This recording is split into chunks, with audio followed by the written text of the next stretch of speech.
বাংলার মুখ্যমন্ত্রী মমতা বন্দ্যোপাধ্যায় বাড়ি বাড়ি বিশুদ্ধ জল পৌঁছে দেওয়ার জন্য জল স্বপ্ন প্রকল্প শুরু করেছেন। বাংলার প্রায় সব জায়গায় এই প্রকল্পের আওতায় জল সরবরাহ করা হচ্ছে। ইতিমধ্যে তার জন্য পাইপলাইন বসানোর কাজ শেষ হয়ে গিয়েছে।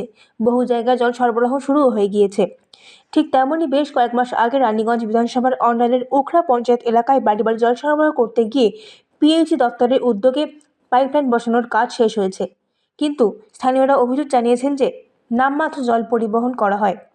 জলের পরিমাণ ভীষণ কম, তাছাড়াও জলের গতিও খুবই কম, যার ফলে স্থানীয়দের সমস্যা মেটেনি। मेरा यहाँ एक तो पाइपलाइन का पॉइंट था, ठीक है। तो वही पाइपलाइन को कनेक्शन को काटने के लिए आया था ब्लॉक से, सरकारी का आदमी आया था लेके।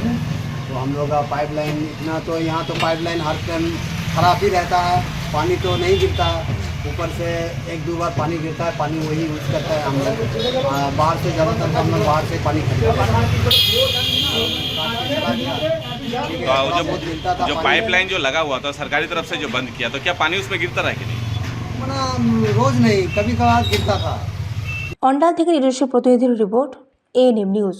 আরও খবরের আপডেট পেতে সাবস্ক্রাইব করুন আমাদের ইউটিউব চ্যানেলটি আর বেল আইকনে ক্লিক করুন নোটিফিকেশনস পেতে।